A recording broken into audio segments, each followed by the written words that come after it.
Hello, and welcome to the Dissidents Podcast, where we talk about how we can strive for a world in which freedom and reason are at the forefront of all human society.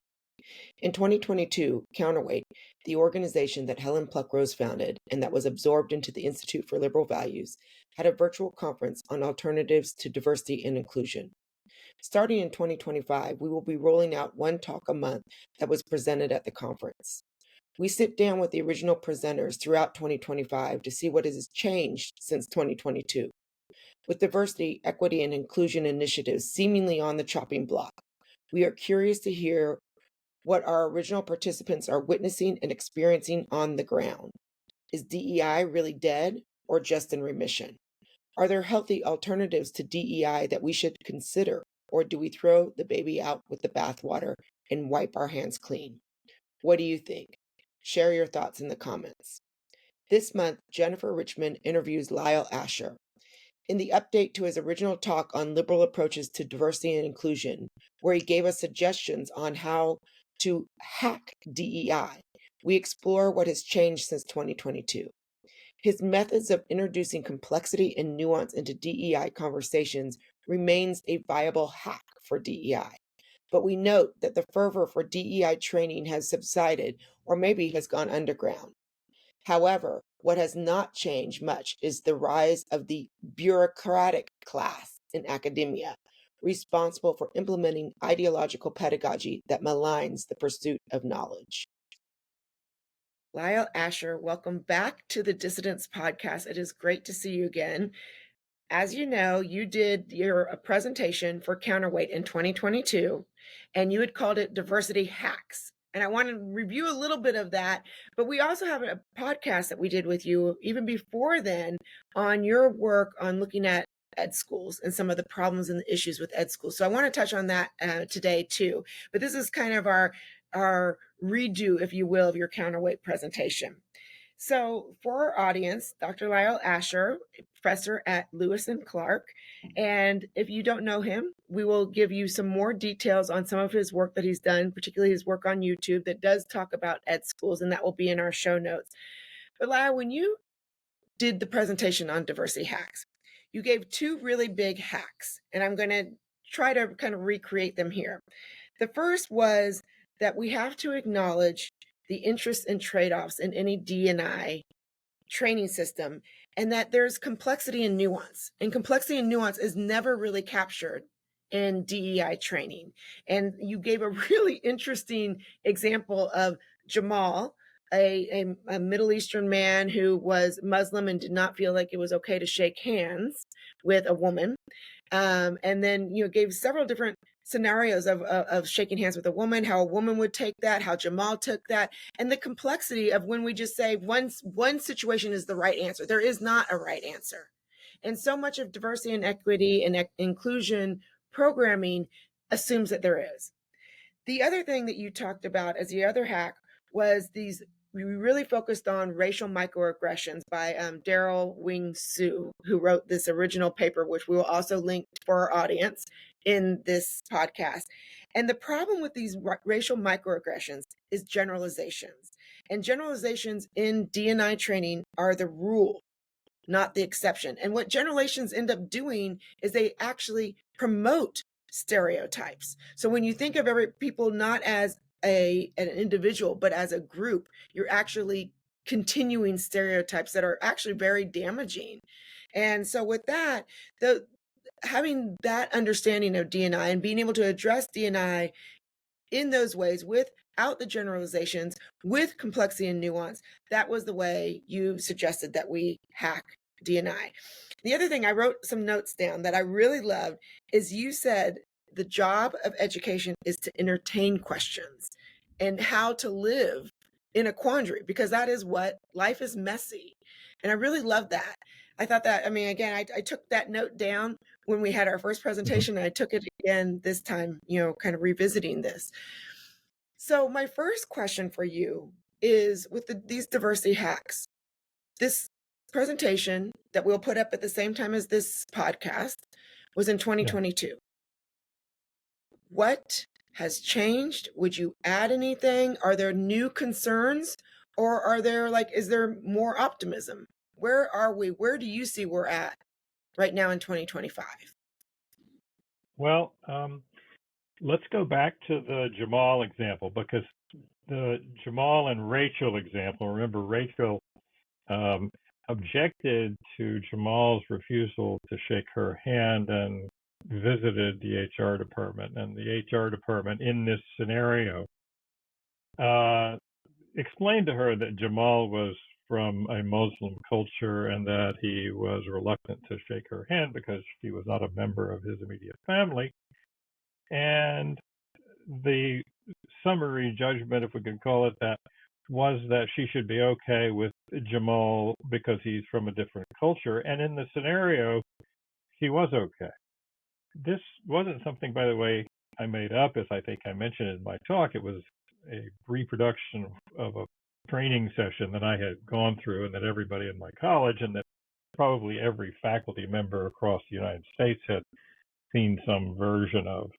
Because there are these companies, that produce these little programs, and you have to click through them to make sure that you're on the same page. So let me just give you a quick update on that kind of thing. In the last 3 years, I've had no such training to go through. I suspect these things, at least for the foreseeable future, maybe only till 2028, and if we get a different administration in, I think they are going into a state of dormancy. I think actually they were probably on the way. Now, again, I could be wrong about this, and maybe your viewers will respond and say, oh no, they're still around. Generally speaking, though, I think those kinds of things have run their course, at least in the form that I was describing. I don't think that's a good thing in some respects, though. As my first hack suggested, it was in fact a perfect opportunity to talk about difficult issues. It's just that the presentation always wanted to stop with a question, whereas if you're pursuing it Socratically, which is the method by which you actually become educated and not indoctrinated, more questions should be raised rather than fewer ones. So the question, as you'll remember, that that Rachel raised when the human resources officer told her, well, he was from a different culture and you should respect that.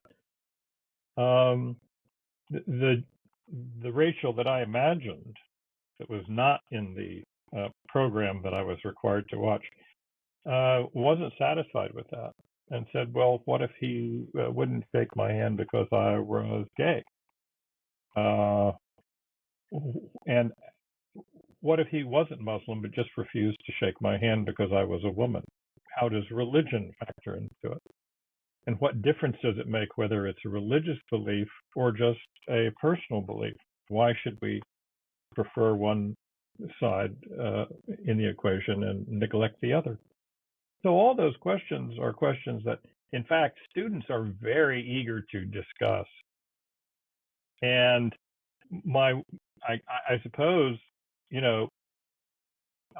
it's a good sign that these programs seem to be on the wane, but the questions that they should have been asking all along are curtailed as well, and that's not a good thing. However, to the extent that faculty are raising these questions, not bureaucrats in these sort of university and college offices, staffed by people who are not trained in the subjects they imagine they are expert in. To the extent that faculty are raising these questions and pursuing them, that's a good thing. So my general take is that those kinds of training sessions have gone into a kind of dormancy. And that's for a couple of reasons. One is they seem to have run their course. Maybe administrators are saying, maybe we don't want to pay $75,000 or $100,000 for this online program when we've got other budget constraints. And to the extent that the Trump administration has put the squeeze financially on a lot of colleges and universities. That may be one of the results um, uh, as well. So, so we're in a better position, no question about it. But I'm not entirely sanguine about the future of higher education for a couple of reasons. One is people hear about offices of diversity and equity being shut down or set aside. But if you're actually looking for whether an office has been, in fact, removed from a campus, you have to don't be diverted by the office itself, but look for the bureaucrats. Look for the people who were staffing that office. Because if they're still on campus, they're doing the same thing just under a different title. And we even have several videos, undercover videos, where people I've just seen a couple in the last month or so, where university bureaucrats are saying they think they're not being recorded, that, oh, yes, we're just playing it cool now. We're going to continue to teach, but we're just going to fly under the radar now that the Trump administration is surveilling us, is how they put it. So I'm not sanguine about the future, though it is better. I suspect I didn't know how the Trump administration was going to change things, and I hadn't quite understood just how weighty the cutoff of federal funding would be for research programs. And I have to say that was a pretty daring move, and I think it's an effective one, and I think I agree with it. I'm one of the few faculty probably who does agree with it, and one of the very few who would say publicly that they agree with it. But I also suspect there are a lot of people out there who understand that colleges and universities have really abandoned their mission, and they've been abandoning it for the last 30 years.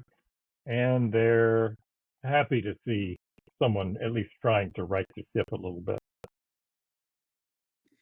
Yeah, I had one person described it. His concern was it was in remission. So Yeah, the DEI, we actually, yes, there actual changes happen, but he believed it was in remission. And it's interesting, that sounds like you kind of have similar, perhaps, concerns. But I feel like we still are, I feel like the game has changed a little bit. Just we've kind of changed the name. So you are mentioning the undercover, and I'd love if you've got links to that, we'll include that in this podcast. If you have some of those videos, I'd love to see them.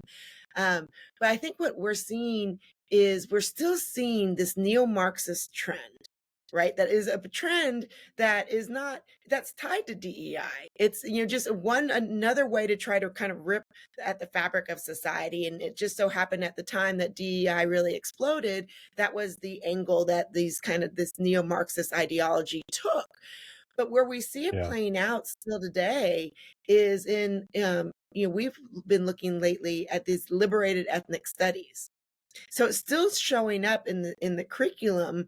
It's not called DEI, it's kind of running under the radar of like history, etc., social studies, but you still see these kind of ideologies that gave rise to DEI very much present.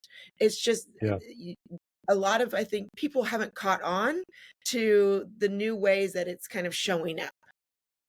Yeah, and that goes back to a larger problem, which involves not just university bureaucrats, but university faculty. So I don't remember if I talked about this in the last podcast, but I can maybe give just a very quick sketch for your audience about how university faculty moved leftward. And this is a very big picture, but I think it might be helpful. And I put it in 3 phases.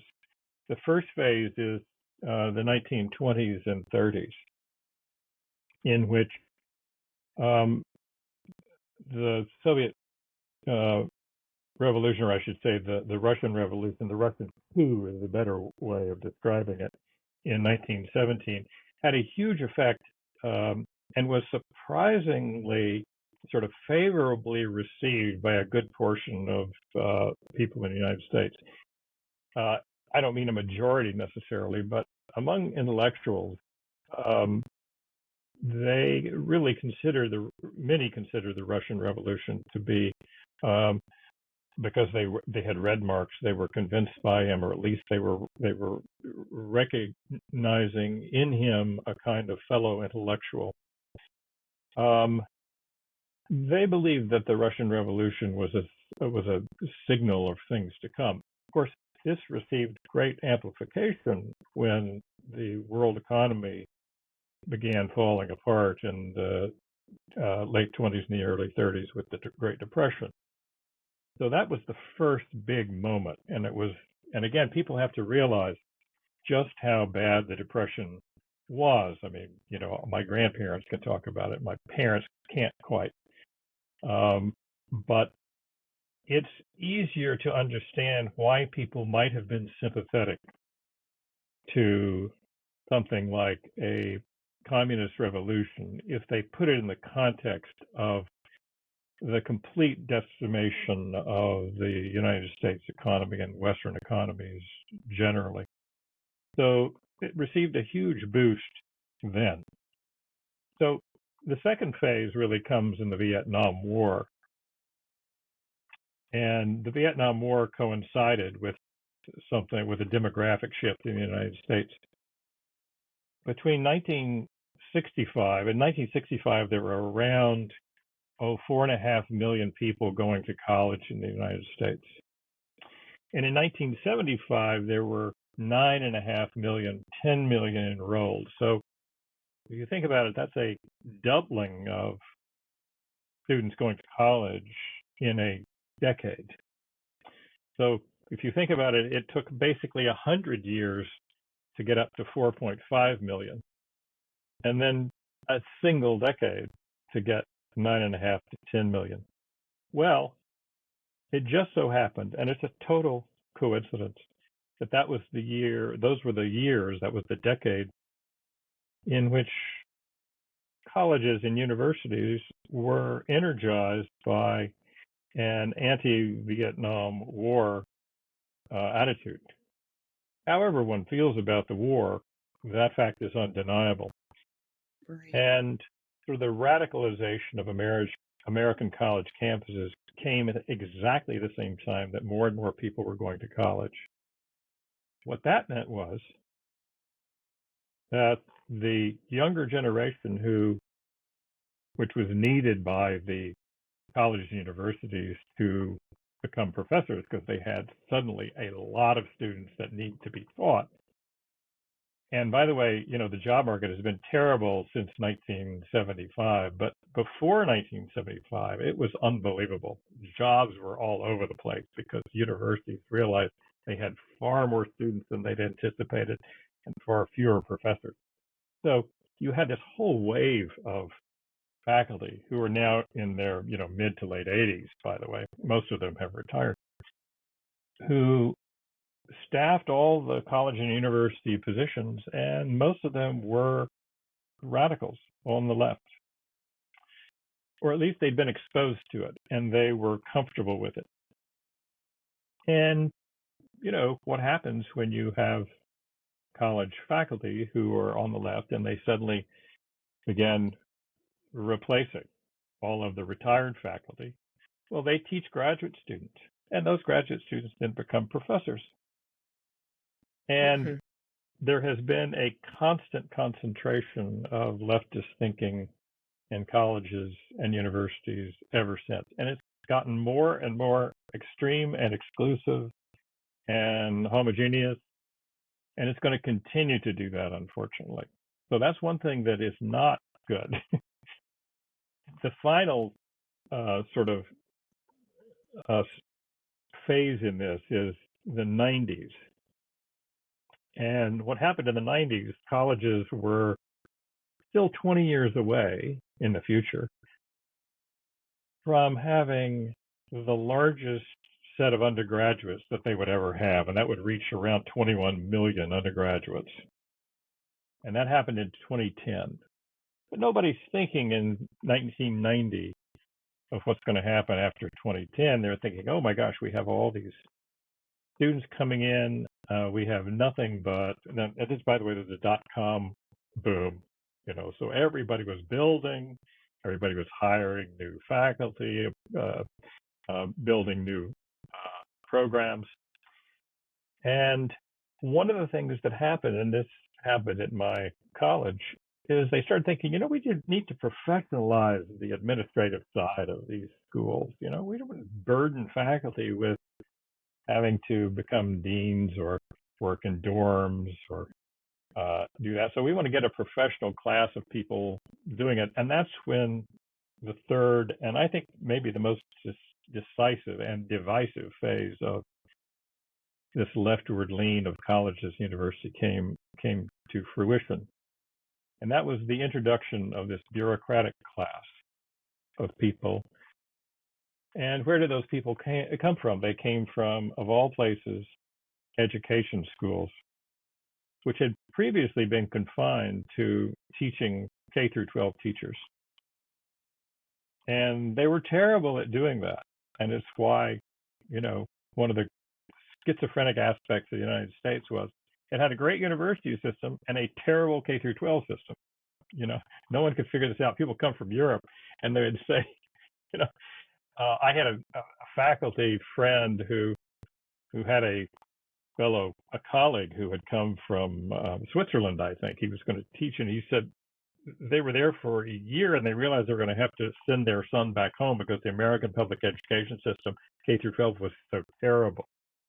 So he couldn't understand it, why all the colleges and universities were so good and the K through 12 system was so bad. Well, there are lots of reasons, but one of the main ones is the ed schools who teach teachers, and they don't teach teachers to teach content. They teach them more than anything else, and that's increasingly the case.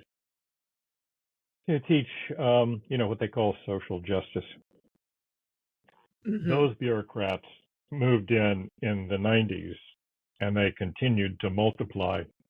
And so now you had basically a two-front system in higher education. You had not only left-wing faculty who were teaching in the classroom, but you had some very extreme leftists in the college dorms, in the dean of students' office. So you had them everywhere, and they decided that they were teachers too, by the way. After all, they had education degrees. So they began offering programs, and most college and university leaders were afraid to say no, because after all, they were offering courses or classes in social justice, in anti-racism. Just 2 years ago, I found a poster on the wall in one of the rooms I teach. It was called Deconstructing Whiteness. And it was advertising a class on deconstructing whiteness. And I raised objections to it. And I'd seen this poster up several years running, and I was amazed by the fact that no one had objected to it. But this was run out of the Diversity, Equity, and Inclusion office here on campus. I got that stopped, actually, which was good. I drew our president's attention to it and pointed out that it was conflicted directly with the language in the campus handbook about discrimination. And really, there was nothing she could say because it clearly did, and the person who'd been running the program withdrew it and apologized. So one small victory. Well, I wanted to go there in the ed schools. I mean, you've done groundbreaking work on kind of the problems with ed schools, and as a matter of fact, like I said, I'm going to link our podcast where we talked about ed schools, but I don't remember that you actually took me through the 1920s, the Vietnam War, up to the 1990s. So that was really like that history lesson was great. Do you think with this kind of dampening down of DEI, are we seeing that in the ed schools? Is that impacting the ed schools in any way? What are, outside of this social justice, what are the problems? I mean, why aren't we teaching content? I just spoke with Dr. David Steiner at JHU. He's a education leader, and he was talking about classical education and that idea of Yes, content, that idea of like reading the classics so you can actually understand yourself and grapple with these. That was the purpose, talking about the purpose of education. It was to ask questions. And if you don't have that yes, content and those things that we grapple with, or we all grapple with as humans, and we can't really even speak to it, then why are we even doing education in the first place? So I would love to get yes. your feedback on that and where we are in the ed schools. If you see any hope, if things have gone sideways yet again, tell us more about that. Sure. Well, I think speaking of David Steiner, I think I quoted an article.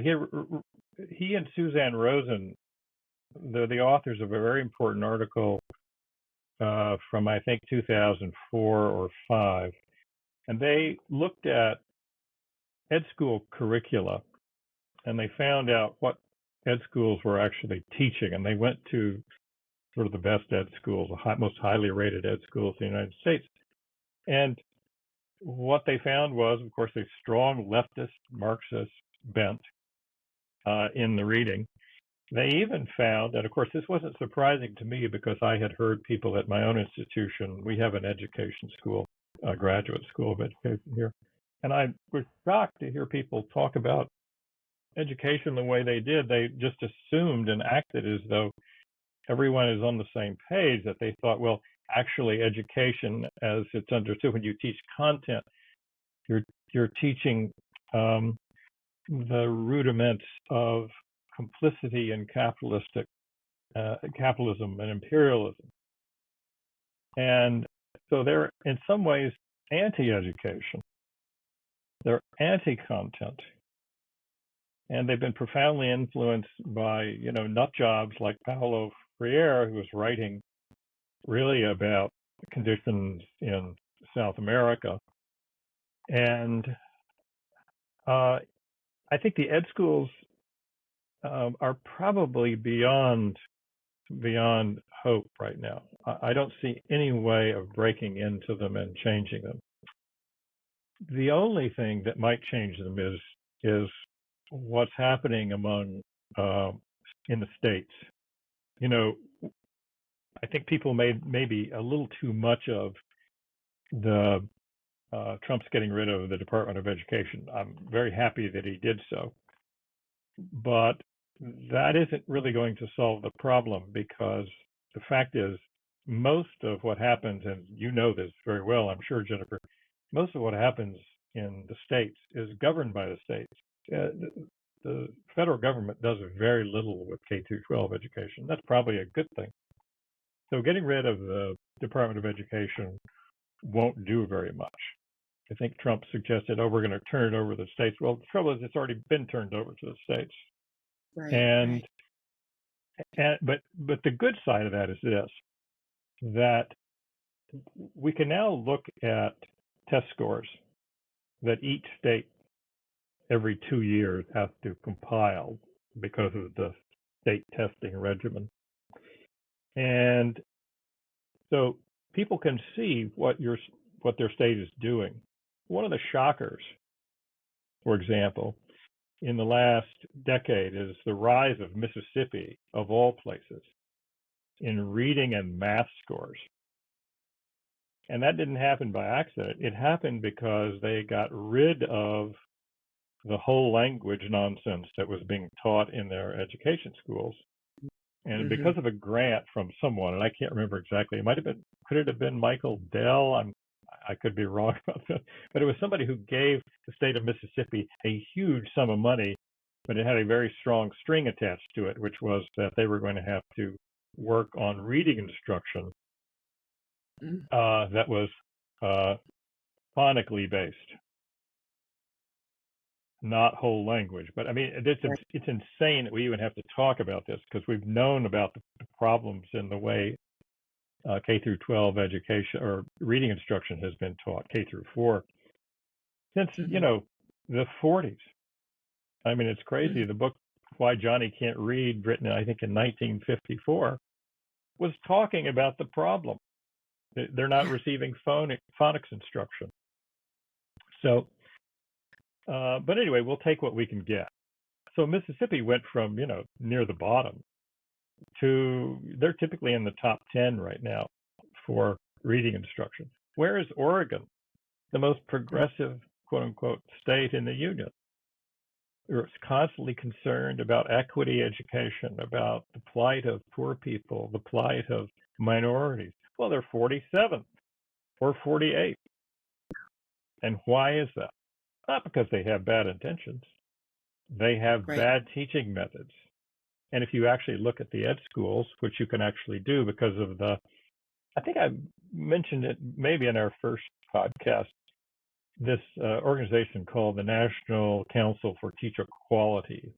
People can look that up. They have a great website. And every so often, once every couple of years, they do a survey of education schools specifically on the subject of reading, how reading is being taught. And they have a very rigorous set of guidelines. And if the schools cooperate, and they don't always cooperate, by the way, and you can infer from that what you will, they can give you a breakdown of how each state is doing in terms of reading. The main thing is phonics, but it's not just that. And no surprise there, because Oregon is typically in the bottom 5.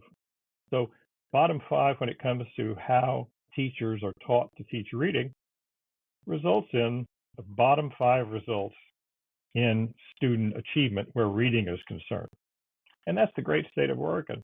I had occasion, I think, in my conversation at some point, I can't remember the exact occasion, but on the faculty listserv, somebody had brought up the school board races, I think, around Portland. I just happened to mention it. I said, well, what we need is something different, because right now we're getting our clocks cleaned by Mississippi. A lot of people have no idea. They just assume that because Oregon is so interested in social justice and equity that we must be just knocking it out of the park. And we're terrible. So this is all to say that one good thing is that people, I think, are becoming more and more aware, first of all, of these test scores. And this is largely because of social media. The news would not have reported this. Local news probably still doesn't. But people become more and more aware of how their state is doing, and they put pressure on local governors and legislators.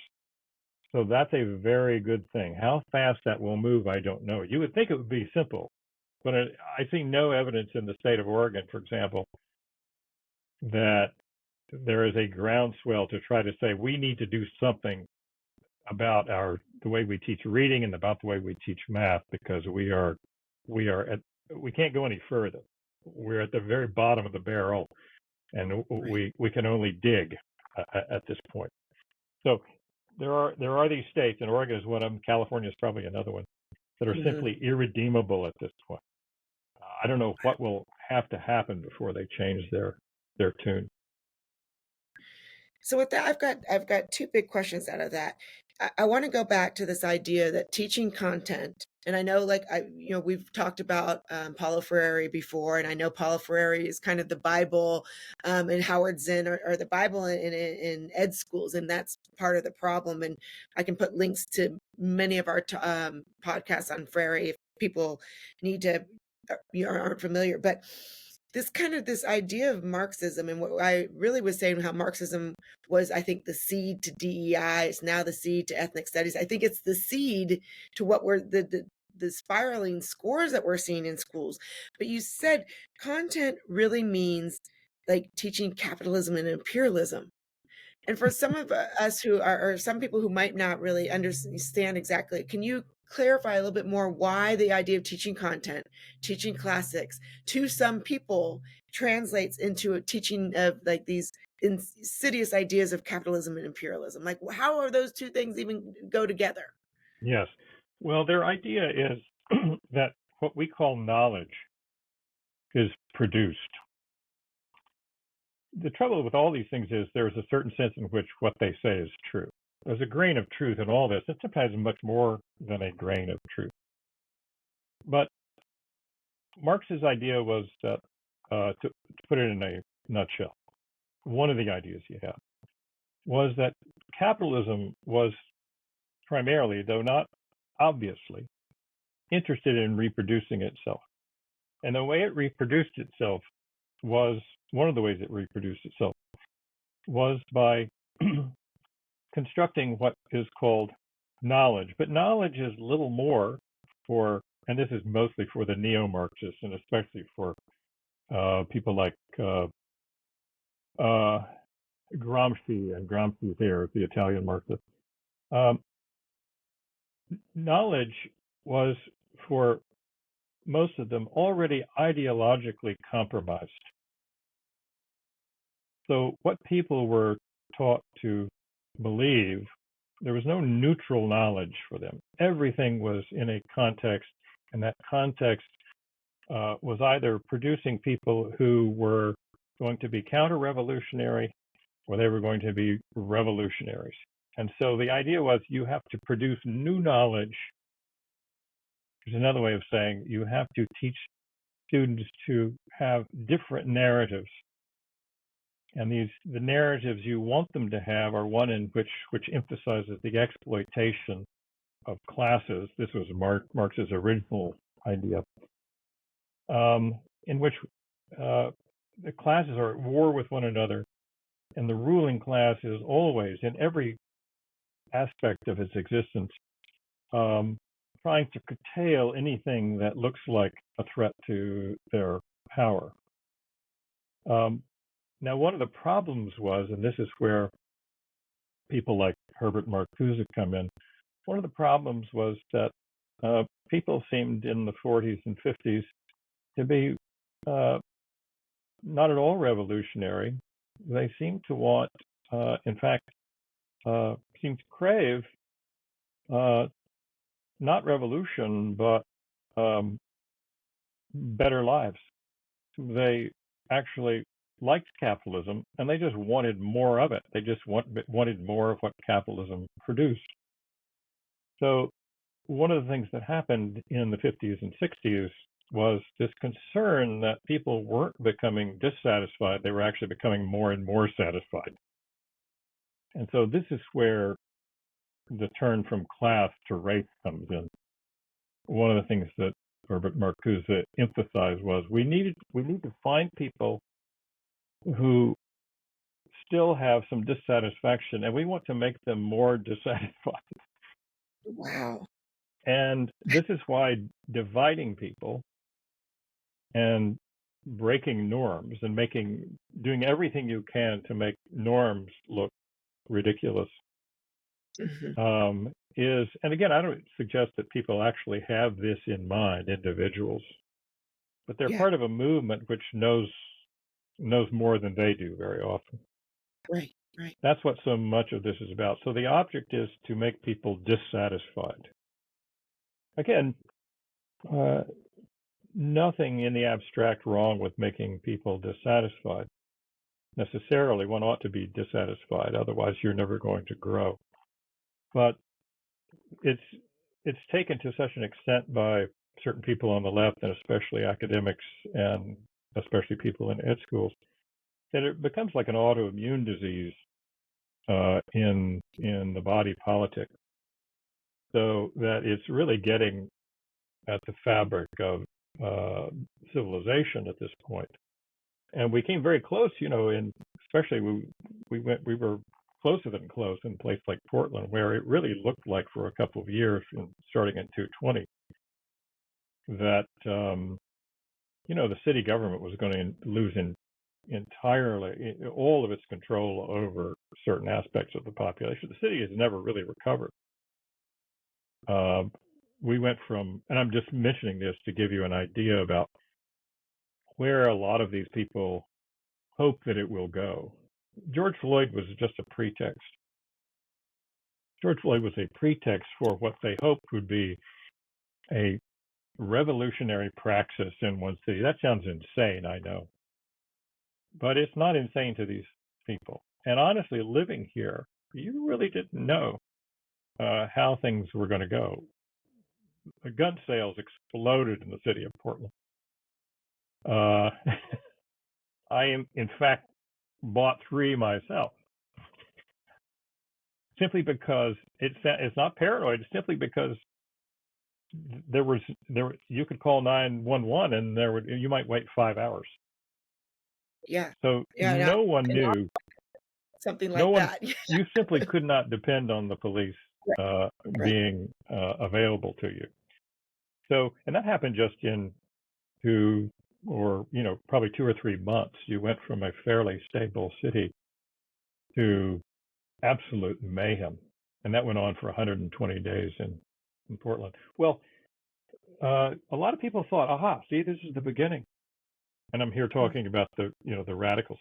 They thought, this is the beginning. This is how we start. And if we can do it in one city, and it might be Minneapolis, it might be Portland, then who knows where this could go. So this is not a distraction. This is something that was very serious, and it destroyed a city. It could easily destroy a country. It really could. We're just lucky that we haven't, experienced a huge economic downturn. It's been pretty bad, no question, in the last, 4, 5, 6 years. But it could have gotten a lot worse.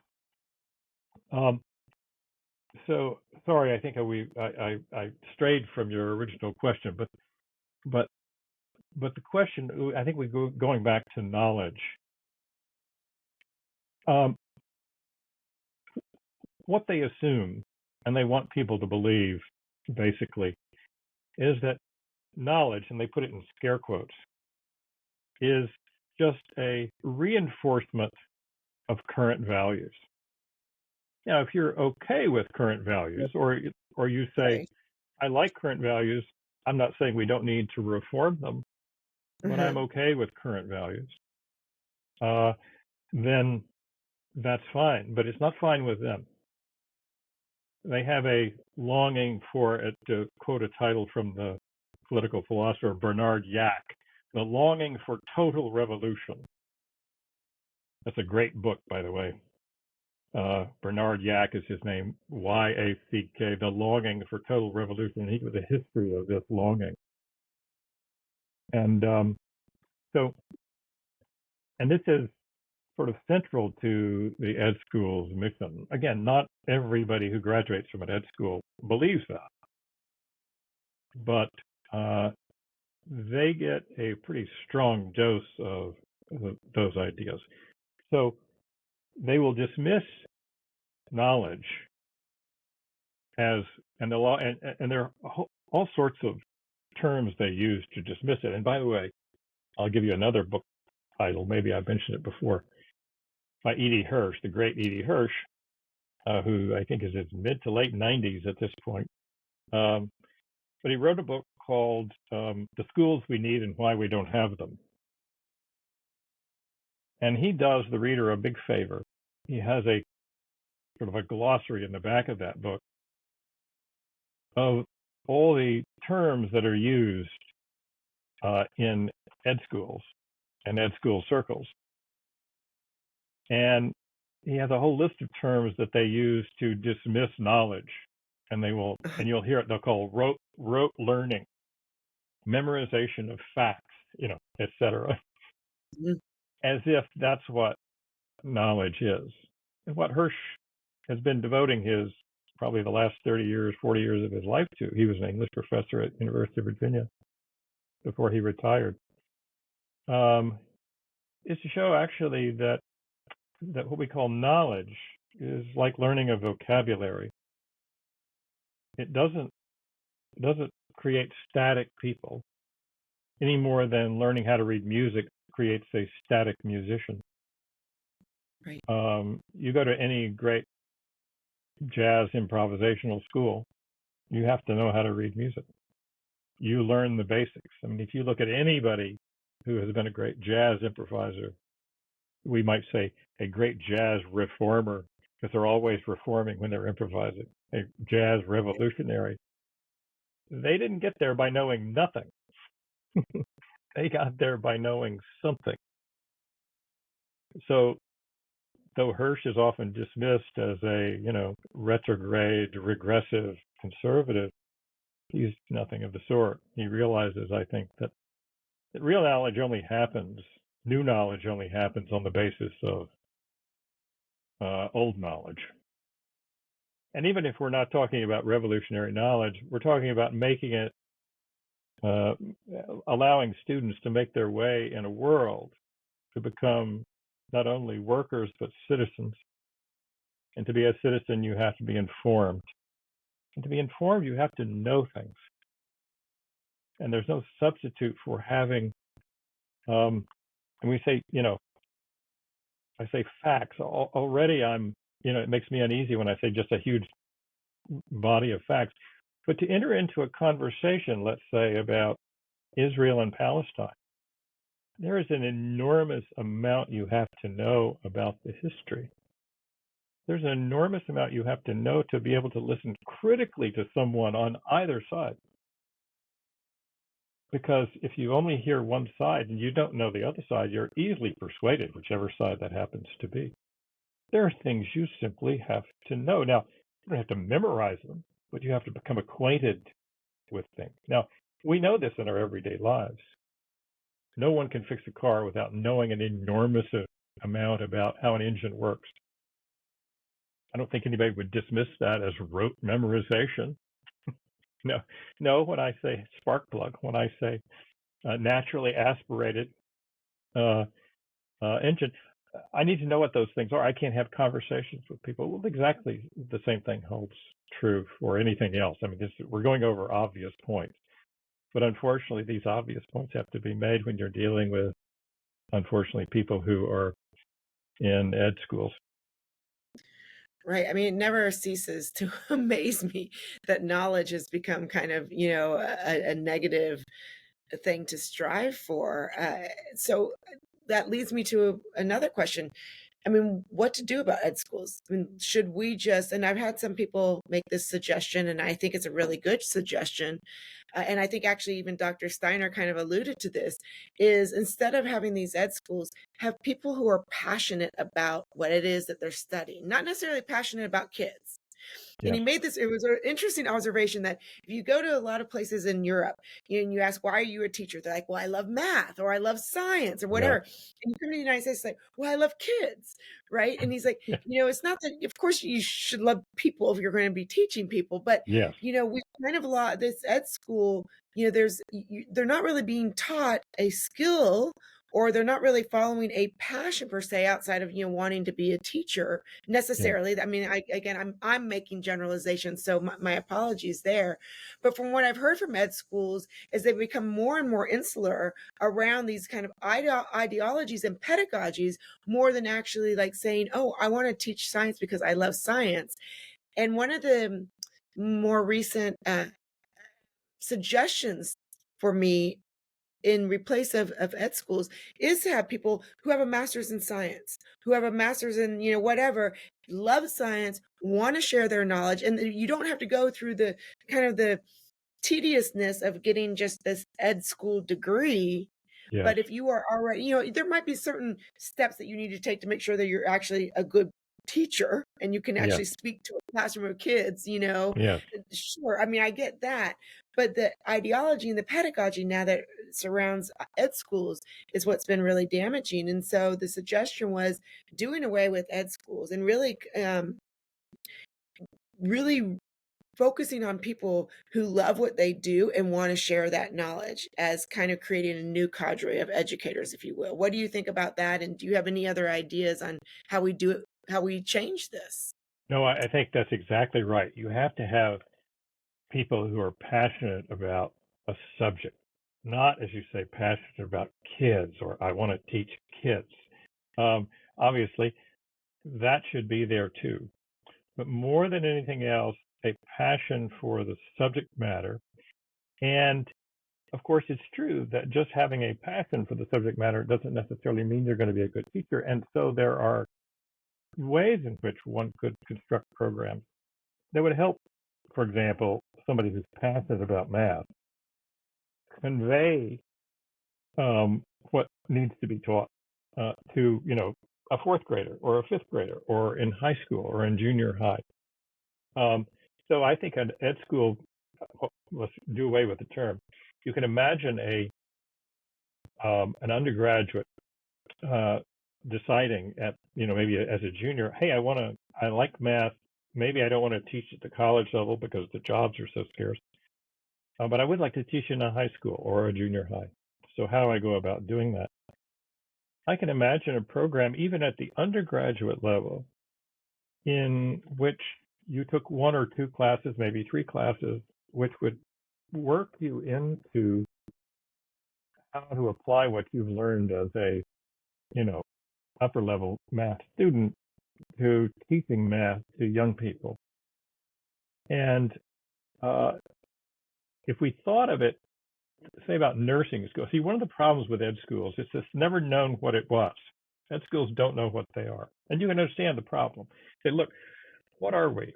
Are we people who are really good at at theories of education? Or are we similar to, say, a nursing school where we want to churn out good nurses? Well, the answer, unfortunately, has been answered in the former for the last, 100 years, whereas it should be the latter, I think. That is, it should be a practical field. And, if you become a nurse, I mean, there are tests you have to take. Do you know how to do this? It's a very serious profession. And Yeah. the same should hold true for teaching. So passion about the subject is crucial. And then you can learn things like classroom management, obviously, Right. and ways of dealing with particular kinds of students, particular kinds of reading problems in math, et cetera. You can imagine doing that. On the college level, I'm not sure you even have to have a school devoted to sort of teaching education because they don't get anything from ed schools anyway. We know that a advanced degree from an ed school, and this, by the way, is a recent study by the organization, the National Council for Teacher Quality, NCTQ. Your listeners can look it up. Has just shown there's no evidence that getting an MA in teaching has any effect on your skills in the classroom. The only thing it does in the majority of states is bump your salary up, which is why most people are getting the MA to begin with. And it's what keeps ed schools in business for the most part too, because they can charge people, $30,000 or $40,000 and say, well, look, trust us, in 10 years, you'll have this paid off because you will have increased your salary. So it's a bit of a scam to begin with. Instead of doing all that, though, you could maybe go further, have them depending on, obviously you don't need an MA in mathematics in order to teach fourth graders. I can imagine maybe you need an MA in mathematics to teach upper level math or advanced math on the high school level. But certainly the way we're doing it now is failing. And the other problem, Jennifer, is related to ed schools, but it has more than anything else to do with the way schools themselves are set up and the fact that the United States and most states don't really have a organized curriculum that has any kind of concrete steps from first grade to second grade to third grade to fourth grade. A comprehensive curriculum that I've been dealing with that in Texas right now, as a matter of fact. But yes, tell us more. Yeah. Well, Robert Pondicchio, you may have heard his name in ed school circles. He wrote a book recently on, can't remember the name of it off. Oh yeah, How the Other Half Learns. I think it's about charter schools in New York City. One of the things he discovered in a publication from, I think, the Rand Corporation was that, and this would have been around 2007 maybe, maybe later, that 95% of teachers in the United States, when they go to look for teaching plans, just surf the internet. They go on Google. Yeah. Yeah. It's not as if we don't have these plans. E.D. Hirsch's foundation, which is he headed and started for a cult, I think it's the Cultural Literacy Foundation, has a free curriculum from kindergarten through the 12th grade. So there's no reason to have to do this. So every state could just use that, and they can vary it according to their taste. But that's what happens. There's no serious curricular guidelines. Now, if you go to any state, if you go to the state of Oregon, for example, and you manage to find the state guidelines for curriculum, you can find a document. The trouble is the document is always so vague and general that it really doesn't create a curriculum. It just gives you the sort of most general descriptions of what students should come away with. Unfortunately, it has to be much more specific than that. And of course, this is what the problems you run into when you have a teaching cohort and an ed school cohort that is dead set against any kind of actual content knowledge.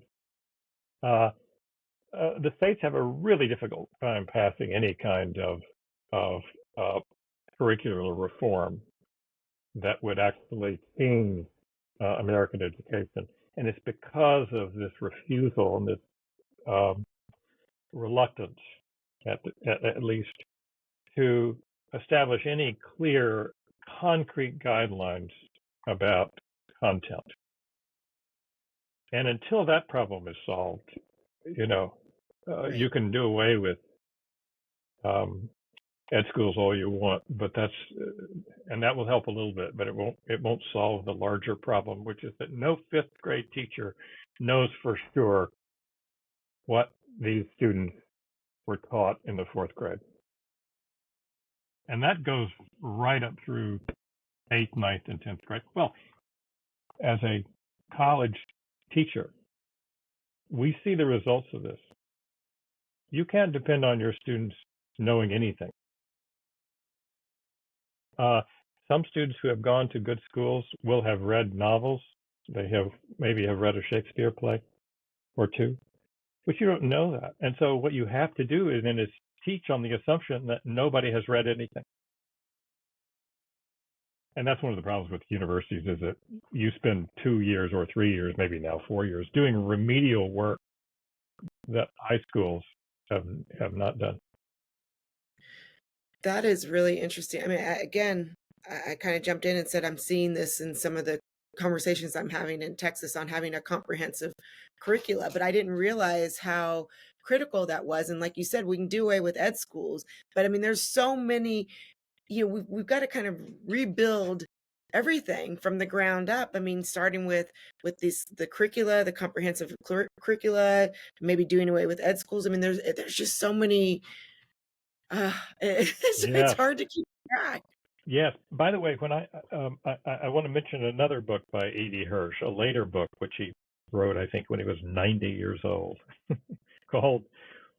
And again, it's the title always strikes me as funny. He doesn't mean it to be funny. It's called "Why Knowledge Matters." It reminds me of the opening scene of Animal House. I don't know if you remember that movie, Jennifer. And the motto for the college where this took place was "Knowledge is good." Well, anyway, "Why Knowledge Matters." It's a remarkable book because he actually explains in great detail about why content knowledge is so crucial. And the reason he wrote the book is because he got wind of these statistics from France, because France used to have a wonderful school system. And then it did the stupidest thing in the world. It began imitating the American system. And because French are such meticulous bookkeepers, there's a reason why bureaucratic comes from bureau, which is a French term. they're such meticulous bookkeepers.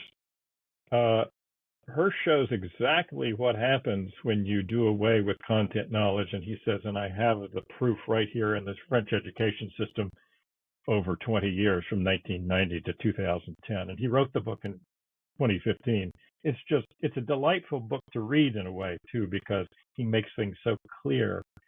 And he gives you an understanding of why knowledge, even though you think you know why knowledge matters, he makes it even clearer why it does. So I'd recommend that to all your listeners as well. I have been taking notes, so all these books that you're recommending will be in the show notes. And I think, like, to end on an optimistic note, I do feel, and maybe it's because I'm in this space. I can't tell if it's because I'm in this space, and so I recognize it, or if it is something that's really new. But I do hear people talking more and more about, like, classical education, of the Yes. value of it. And you've seen, for example, UATX kind of was built with that in mind. Again, Yes. my concern more is the K through 12 schools, than the I think it's great that we've got universities who are kind of trying to bring that back. But we've seen, charter schools that are coming out, the charter schools in the Bronx, the Vertex Academies that are Yes, that's really, right. and then we've got Verbal Sing in London, who is kind of bringing this back. And so again, I don't know if I'm seeing it because I'm looking for it, Yeah. but it does seem to me that there is this pushback that is bringing me some optimism on the Yeah. return of content knowledge in classical education. Would you Yes. agree, or again, just me? Yes, I would agree. And here again, this is where the internet, for all its problems, social media can help on this, because everybody now has available to them, a conversation like this, but conversations on the subject of education that were simply not available, 15 years ago. The other thing too was, I think we might have touched on this before. The COVID crisis helped a lot, because parents got to actually see what was going on in their students' classroom, and they were not happy with that for good reason. So I am optimistic. One last thing, the one thing I forgot to mention about this whole knowledge issue, which is the most important aspect of it. One of Hirsch's points was, and this is a point he shares with Robert Indicio, and also the Icon Charter School, run by what's his name, Jeff? I've forgotten his last name. I feature him in the video series I did with Peter Boghossian on YouTube called "Why Colleges Are Becoming Cults." And the last two chapters in that, I talk about K through 12 education. And the most important aspect of the knowledge issue is that kids from upper income families, or kids who have parents, both of whom are at home, maybe they have college degrees, maybe they have advanced degrees, they are getting an education every day they are alive when they're at home. Their parents are talking to them. They're taking them to museums. They're watching particular kinds of television shows. They're having conversations. And that is an exposure to content knowledge 24 hours a day, 7 days a week. So Hirsch's point isn't, although it's very often characterized as, it's elitist. It's actually the opposite of elitist. Hirsch is saying, look, the only chance kids who don't have those kind of families, who aren't fortunate enough to be going to museums or even knowing what a museum is, for God's sakes, the only chance they have in life to get an education is this public school system. So if they're not getting it there, they're not getting it anywhere. So it's anti-elitist. That's the key point in all of this. He said, look, if you really want equity, and I have an essay of this, I think it's called "Look Who's Talking About Educational Equity" in Quillette. And I make this very point. If you're really interested in equity, you're interested in content knowledge, the kind of content knowledge that young people from wealthy families or, even upper middle class families are getting all the time, not from their schools necessarily, but from their life in a literate household that has books that talk about things, that talk about ideas, that know. And I talked to Hirsch once when I was a graduate student. I didn't know him very well, but he was just getting onto this question about literacy. And he was at a party, and somehow the question came up. And he said, well, I'll tell you how I got onto it. My son, who was a teacher in the Virginia public schools, he said, I was in my class, Dad, and I said to my students that I mentioned that Latin was a dead language. And one of the students raised his hand and said, well, what about Latin America? And some students laughed. Well, how would he not know that? How would he know that? The only way you know that is if you know something about Latin America. They call it Latin America. If they don't speak Latin, they speak Spanish. Well, he said that a light bulb went off there, and he realized, and he and Pondiccio published an essay later called There is No Such Thing as a Reading Test. And what he means by that is students who often are considered, illiterate when they're, say, in the 5th or 6th grade, really just don't have content knowledge, because people always underestimate how much comprehending a passage requires you to know what certain things mean. And you just assume people know it, but they don't. They don't if they come from poor families especially. And so this is the most equitable thing one can do in American education, is to emphasize content knowledge, the content knowledge that wealthy students, well-off students are already getting all the time.